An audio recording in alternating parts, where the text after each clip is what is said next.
First, we will discuss about what is encephalitis.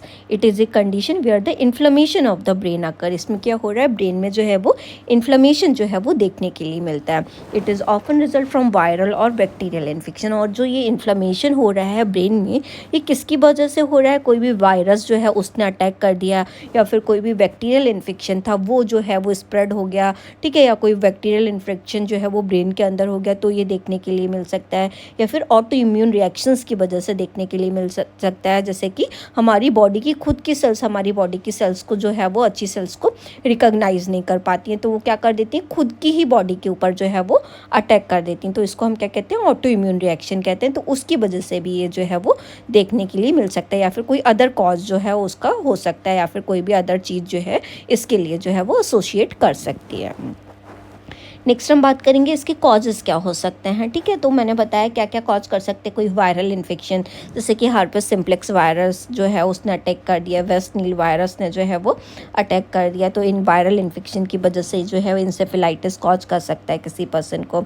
या फिर bacterial infection की वजह से हो सकता है, जैसे कि किसी पर्सन को लाइमे डिजीज़ या ट्यूबरक्लोसिस जो डिजीज़ थी वो हो रखी थी, तो वो इतना ज़्यादा इन्वेड हुई कि जो है वो उसने क्या कर दिया, यहाँ पे भी जो है अपना इन्वॉल्वमेंट जो है वो दिखा दिया. या फिर ट्यूबरक्लोसिस जो था वो किसका था, हमारे ब्रेन का ही ट्यूबरक्लोसिस था, तो ये क्या कर सकती है, अपना इतना ज़्यादा इन्वेजन जो है वो दिखाती है, जिसकी वजह से ब्रेन जो है वो इन्फेक्ट हो जाता है. नेक्स्ट है ऑटो इम्यून रिएक्शन. हमारी बॉडी की खुद की सेल्स ही खुद के ऊपर जो है वो अटैक कर देती हैं. तो ये जो सेल्स अटैक करेंगी वो किसको अटैक करेंगी, ब्रेन की सेल्स को अटैक करती हैं, जिससे कि ब्रेन में इन्फ्लेमेशन जो है वो देखने के लिए मिलता है. या फिर कोई भी नॉन इन्फेक्शियस कॉज की वजह से हो सकता है, या फिर जैसे कोई भी पर्सन है कोई केमिकल वगैरह के कॉन्टैक्ट में आ जाता है, वो ऐसा केमिकल के एक्सपोजर में आ रहा है जिसकी वजह से कोई जो है वो केमिकल रिएक्शन की वजह से उसको जो है वो इन्फ्लेमेशन देखने के लिए मिल सकता है. या फिर कोई भी अदर मेडिकेशंस वगैरह, कोई ऐसी मेडिकेशन यूज़ कर रहा है जिसकी वजह से जो है वो इन्फ्लेमेशन देखने के लिए मिल सकता है. नेक्स्ट हम बात करेंगे, अगर ये इन्फ्लेमेशन देखने के लिए मिलता है तो क्या साइन सिम्टम्स जो है वो प्रोड्यूस होंगे.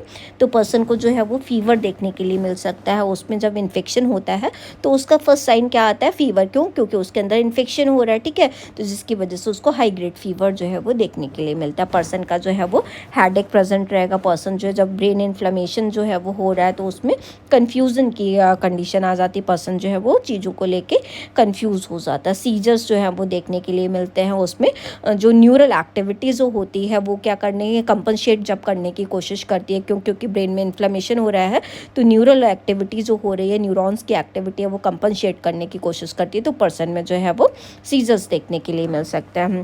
नेक्स्ट वन है फोटोफोबिया. पर्सन जो है वो लाइट में जो है वो नहीं देख पाता, वो फोटोफोबिया जो है उसको देखने के लिए मतलब वो उसको हो जाता है. पर्सन अगर कोई भी लाइट वगैरह में देखेगा तो वो नहीं देख पाएगा, एकदम से फोकस नहीं कर पाएगा, उसे डर लगने लगेगा उस लाइट से.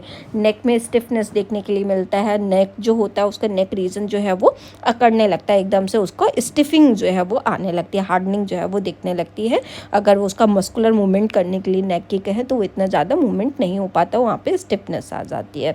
न्यूरोलॉजिकल डेफिसिट देखने के लिए मिलती है. वहाँ पे न्यूरॉन्स के जो फंक्शंस जो होते हैं, प्रॉपर सेंसेशन वगैरह, अगर कोई भी चीज़ टच वगैरह कर रहा है तो इतनी जल्दी सेंसेशंस जो हैं वो नहीं आते, सेंसरी मोटर रिस्पॉन्स जो है वो इतनी जल्दी नहीं हो पाते, उनका डेफिशिट देखने के लिए मिलता है. नेक्स्ट हम बात करेंगे पैथोफिजियोलॉजी. और इसकी पैथोफिजियोलॉजी क्या होती है, कैसे करके ये चीज़ें जो हो रही हैं.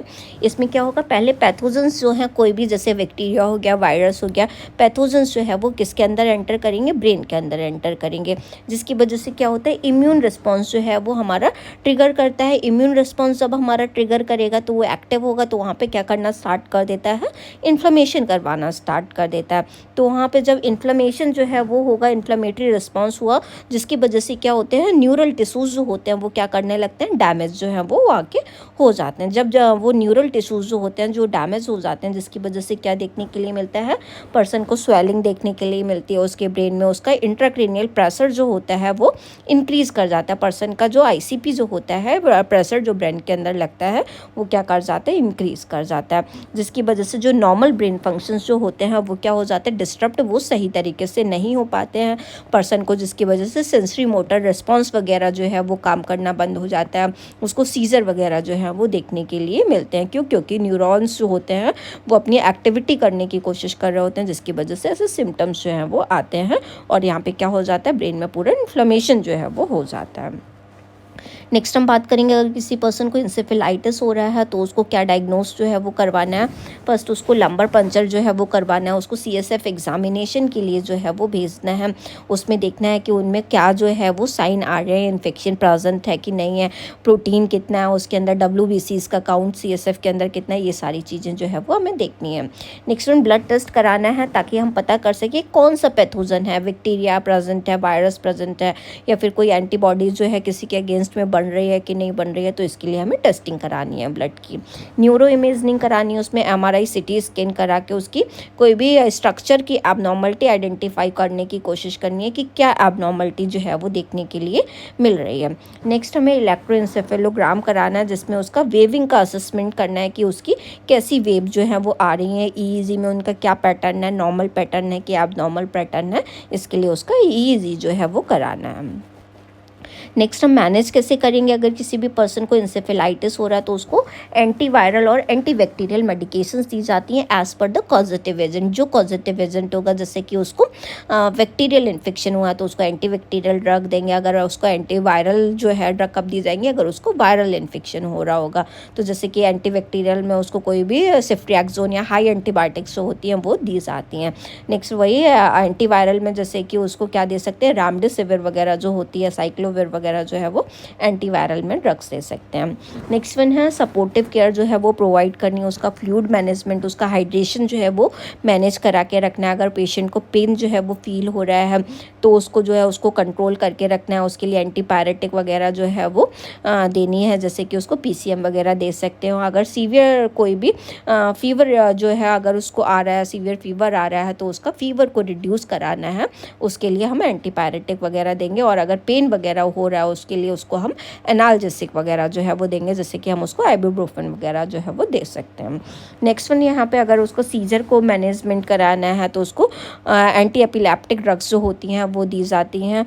नेक्स्ट वन है अगर उसको वहीं इम्यूनोमोड्यूलेटरी थेरेपी दी जाएगी, क्योंकि अगर उसका इम्यून सिस्टम जो है वो अगर वीकन हो रहा है तो उसको क्या दे सकते हैं, इम्यूनोमोड्यूलेटरी थेरेपी जो है वो प्रोवाइड की जाती है। क्यों तब की जाएगी जब उसको ऑटो इम्यून डिजीज़ कंडीशन हुई होगी, मतलब पॉजिटिव एजेंट क्या निकलेगा, खुद की बॉडी की सेल्स ने खुद के ऊपर ही अटैक कर दिया, तब उसको इम्यूनोमोड्यूलेटरी थेरेपी देंगे। नेक्स्ट वन अगर सीवियर केसेस इसी चीज़ का होता है तो क्या करेंगे, हम उसका हॉस्पिटलाइज करेंगे और उसको एंटीबैक्टीरियल जो भी as per the positive agent जो चीज़ की रिक्वायरमेंट होगी उस चीज़ से उसको ट्रीटमेंट जो है वो किया जाएगा।